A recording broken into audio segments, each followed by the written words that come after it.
12. The Nightbeat starts right now. How about some delicious nachos with a little painkiller on the side? That's what one local company found while eating at a West Side restaurant. We go behind the kitchen door to figure out how it happened. And don't ask that. The Biden administration wants to stop federal agencies from asking job applicants a question. We're going to talk about what it means for you if you're looking for work. But first, a somber evening for those who knew Kevin Johnson. Family and friends are taking time now to remember him. Yeah, Johnson shot and killed by 3 San Antonio police officers yesterday. Both yesterday and today, that family has been very vocal about getting justice. Nobody deserves this at all, but for sure he didn't deserve this at all.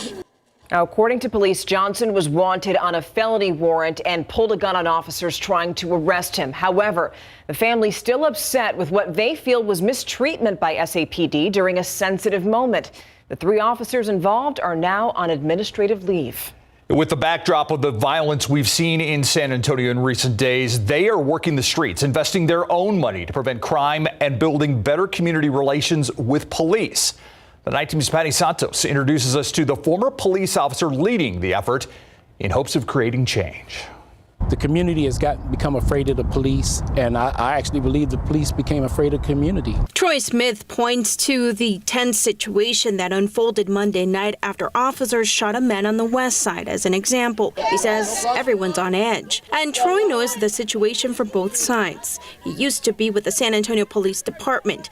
Now he's a volunteer reserve deputy with the constable's office. In 2018, he created Walk a Mile in My Shoes, a workshop to unite community and police. He says the city needs to fund more non-traditional crime prevention efforts. To its credit, the city has shelled out money for that. Part of the 2022 budget included more than $5.4 million for a pilot program to address mental health calls, supporting a team of crisis community advocates, and hiring a dozen more SAFE officers. Also, about $150,000 went directly to neighborhood crime prevention programs like Big Mama's Safe House and the San Antonio Rising Stars. It's a drop in the bucket. We always say you take what you can get. Troy argues the community needs more support. As a minority business owner, I found that, the process to get the funding is so difficult. He says he's lucky. He's hopeful the city will fund more crime prevention programs, and he sees an opportunity. Next month, city leaders will begin discussing how more than $56 million in federal funds known as ARPA will be spent through public safety. It's up to really the community to come and tell us how they want that money spent. Patty Santos, KSAT 12 News. The Public Safety Committee will meet in April. Smith is very optimistic that through community violence prevention efforts, his and others, police and residents can find common ground. And now we have an update that we first told you about nearly 2 weeks ago about a Bexar County Sheriff's Office investigation into allegations involving high school students from Somerset ISD. We know that a deputy is now on administrative leave in connection with that case. A BCSO official didn't release the name of the deputy, but says that person is a 23-year veteran who was assigned to the Patrol Bureau. The investigation started back on February 18th. People inside the school who wanted to remain anonymous confirmed that deputies met with athletes in the gym. A former Judson ISD police officer could be facing up to 5 years in prison after being convicted of making threats against then presidential candidate Joe Biden. The U.S. Department of Justice court records show 55-year-old William Towery sent a text about a campaign rally Biden was going to appear at. The text said in part, quote, "I'll be there and have been practicing my sniping skills all month just for this occasion," end quote. His sentencing is set for July 13th. Now, we told you earlier in the show about a former police officer trying to bring peace to our streets because we're seeing violent crime, not just in one part of the city, but all over. It is a big issue.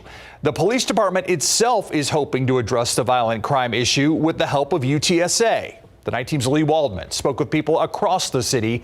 They all agree something needs to change. It's becoming a daily occurrence. Usually about this time of day, the police is usually rolling through here. Over the last year, Jackie has seen the violence creeping closer to her home. I don't even let my grandkids come outside anymore because that's how bad it is. It's not just in her neighborhood. I live in the southwest area, and we're having the same issue. Nieves Alvarado moved home with her mother recently to make sure she's safe. We stay inside the majority of the time. Every time we hear gunshots going off, and you don't know if those are going to be flying anywhere and hitting somebody. Down the street from where a man was killed Saturday night at the Old Papa's Burgers, Arturo Vega says he hasn't seen anything like this in the 13 years he's lived here. It's spreading throughout the city, nothing but violence, It's a problem Police Chief William McManus is hoping to address through research. We're actually working with a couple of criminologists from UTSA who are studying our data along with us, and together we'll sit down and put together a violence prevention plan. Together, they're looking at areas across the city where crimes are happening more often. He calls them hotspots or micro hotspots. UTSA did a similar study with the Dallas Police Department, helping them to create and implement a violent crime prevention plan in May 2021. According to DPD's Hotspot Intervention Report, citywide violent crimes fell 14.5% in 2021 compared to 2020. Chief McManus hopes the same success can be seen in the Alamo City. We are policing those areas in ways that don't normally get policed. Right now, the department is still in the research phase, finding what the issues are and where. The chief tells me they'll be ready to implement their plan in the next coming months. At Public Safety Headquarters, Lee Waldman, KSAT 12 News.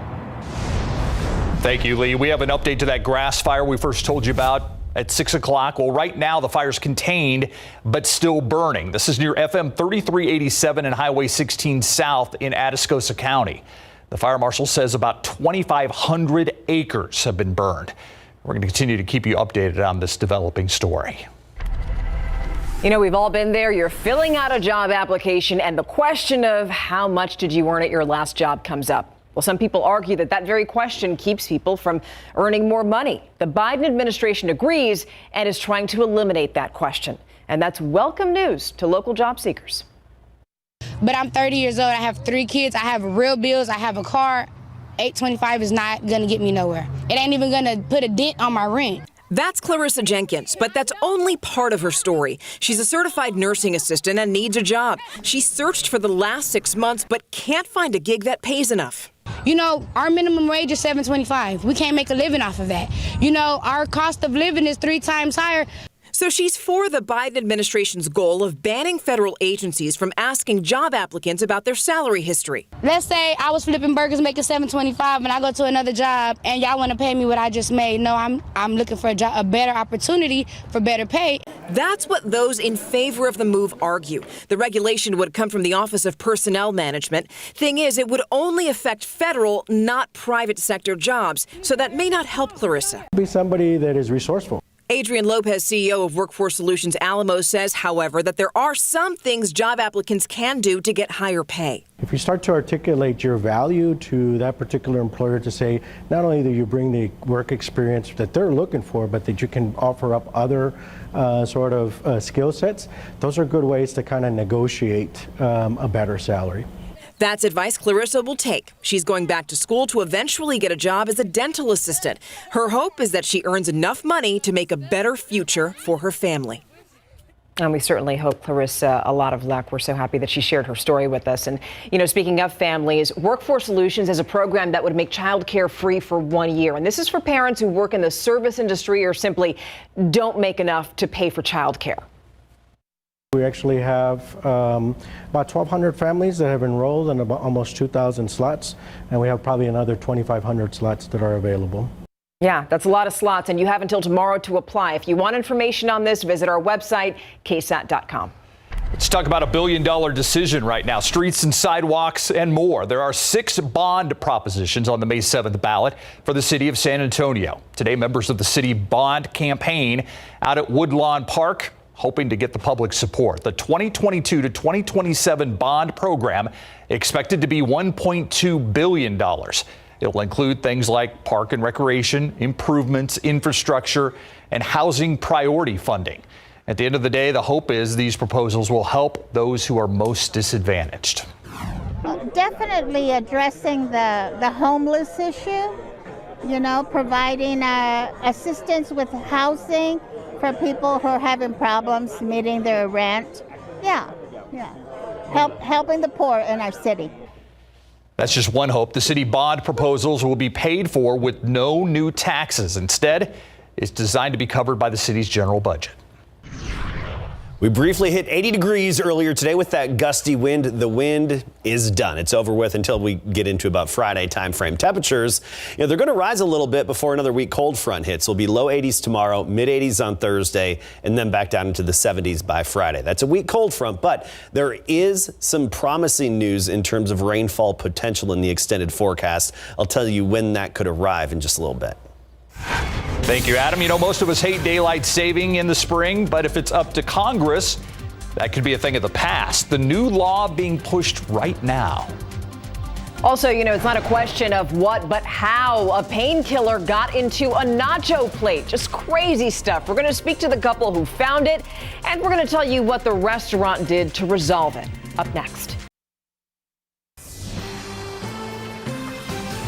All right, so we've all been here, right? You go through a restaurant's drive-through and you just hope that you're going to get what you paid for. Yeah, but a local couple claims this weekend they got something extra in a takeout order of nachos. An addictive narcotic medication mixed in with the sour cream. Investigative reporter Dylan Collier goes behind the kitchen door to get some answers. This Chacho's near Pass and Bandera Roads is currently drive-through only while it goes through renovations. Sunday, a local couple ordered food, then brought it home before they say they noticed something in their plate of nachos. I got the fork and I kind of started pressing on it, and it was hard. It was a pill, and worse, a Google search by them showed it contained the addictive painkiller hydrocodone, a narcotic regulated by the federal government. After contacting the restaurant, the stunned couple says a manager offered them a $10 credit. At this point, it had nothing to do with the food or returning our money. It was more like they needed to investigate this. Your dining room's not open. We're trying to get a comment on a painkiller being put in somebody's food. You're going to have to talk to somebody else. The manager on duty offered even less assistance. I'm Dylan with KSAT. We're here about the painkiller pill that was in the nachos on Sunday. Okay, just give me 1 second, all right? Seconds became minutes before the manager eventually said over the phone that he would not be commenting. But this possible violation actually took place away from the watchful eye of San Antonio Metropolitan Health, as the restaurant is located inside Leon Valley. The couple said they are in the process of filing a formal complaint with Leon Valley's health and sanitation officer. Reached for comment, Chacho's owner said via email, quote, "We have operated multiple restaurants for more than 30 years, serving more than 50,000 customers per week in our restaurants without any such incident or even report of incident. Food safety is and has been our highest priority."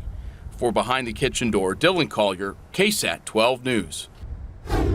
Daylight saving, could be a part of the past if approved by the House. Today, the Senate unanimously approved the bipartisan bill named the Sunshine Protection Act. Americans would no longer have to change their clocks twice a year, something states like Hawaii and Arizona have already done. If passed by the House, the bill heads to President Biden's desk to sign into law. Daylight saving time was first adopted as a wartime measure in 1942. And has been messing up people's sleep cycles ever since. All right, well, there's a lot of damage, as you can see right there in North Texas, after a tornado and thunderstorm brought on a lot of hail. It happened in areas like Leonard, which is about 60 miles northeast of Dallas, and another place 25 miles from Dallas called Rockwall. The National Weather Service confirmed that a tornado touched down in that town last night. We know that barns, homes, even some buildings got damaged. But here's the good news. Nobody was hurt. And that's a look at your Nightbeat News Flash. As we take a live look outside with live cam tonight, that is the concern this time of year. If you get storms, they can be severe. Yeah, they can get pretty rowdy pretty quickly, and they did yesterday in East and Northeast Texas. And that's, of course, the trade-off for you need the moisture, you need the rainfall. It can come at a cost, especially this time of year as we get into spring. And there is increasing rain chances as we get into Monday. There's a glimmer of hope there, but the chance of some storms with that. So let's get right to that. That's our main headline right now. And I'll talk about the whole situation for you. Nothing but sunshine over the Alamo City and the entire Lone Star State today. But you look off to the east, that's a system that just barely clipped part of the KSAT 12 viewing area yesterday with a little bit of rain and some non-severe storms. That's all out of here, moving away from us. It's through the southeastern U.S. There's a little ripple in the upper level flow coming in from the Pacific Ocean. It's causing some shower activity throughout the Rocky Mountains. Now that's going to actually drop into Texas on Thursday. However, not our part of Texas. That's the key. This is going to be a little too far north to really give us that much needed energy to generate the showers and storms that we need to provide us the moisture that we could use and relieve our drought. So Thursday's system too far north. We'll get hit by its weak cold front Thursday night. That's about it. Not a big impact on temperatures. But the next system that would be right on its heels could hit us next Monday. And right now, the trend in the computer models is to actually start pushing this even farther south. And that would put it in a more promising position to give us the needed rain-making energy on Monday. And it looks like we'll have other ingredients in place. It's going to be muggy, very sticky outside again. Remember, it takes that humidity to make rain. And we'll also have some instability and then potentially that energy as well with a better positioned upper level disturbance. So Monday's the day we're watching. I boosted the rain chances from previously only at 20%, now up to 40%. So we're currently expecting scattered activity to develop. But this is one of those situations that really has the possibility of increasing rain chances as we get more information. So something you want to check in on and check back with us throughout the week and on into the weekend as well. And we'll keep you updated with the latest information, because the way it looks now, what would develop on Monday, wherever it develops across our area, would have the potential of even becoming strong to severe. So something to keep a close eye on. Again, our rain this time of year can come at a cost for some communities, and that could be some severe weather, just something down the pike we're watching. Otherwise, high and dry until then. 65 right now, dew point of 31. Oh, calm wind. We had that gusty breeze today. I wish I could hug this right now, but I can't. It's against the wall. Temperatures currently anywhere from the 40s to 60s. I mean, we're 45 in Kerrville, 65 here in San Antonio, even still 72 in Laredo, 69 in Cotulla. But by and large, 50s and 60s locally. Stinson's still a little bit warmer at 68, Bernie 50, and Bulverde 53. So let's talk about tomorrow morning. Low to mid 40s for morning temperatures. So long sleeves, maybe a light jacket early to start the day. But you're not going to need it for very long. We're going to warm up quickly, and I think we'll be into the 80s again tomorrow afternoon. So Bandera, Pipe Creek, 84, Castroville, 85, south side of San Antonio, 84, and Converse at 82. Wall-to-wall sunshine throughout the day. A south breeze at only 5 to 15 miles per hour, maybe gusting up to 20. Nothing like the 30 to 40 mile per hour gusts that we had today. We will see those gusts again on Friday. You'll definitely notice the wind on Friday gusting potentially up to 40 miles per hour. Sunny, quiet. 70s through the weekend, and Monday's the day we're watching. Check back in for the latest. I like that you really wanted to put your arms around this calm wind. I like that. It was kind of a nuisance today, I must say. Yeah, it was very windy. It's true. So, Greg, this goes under the ¿Qué pasó? Category. Okay, so we know that Randy Gregory bolted from the Cowboys. Why? Well, earlier today, everybody was reporting he is re-signing with the Dallas Cowboys. Just a few hours later, all of a sudden, it turned on a dime. What caused him to bolt from Dallas and to head to Denver? When we come back, we'll let you know. And UTSA relying on more super seniors this year, headed to a more difficult, challenging schedule coming up. Pro football coverage, powered by Davis Law Firm. A stunner in Dallas just hours before the league season officially opens. Randy Gregory is leaving the Dallas Cowboys for the Denver Broncos over a last-second addition to his multi-million-dollar contract offer. Reviving his NFL career multiple times, Randy Gregory is turning his back on the Cowboys and signing with Denver for the exact same money.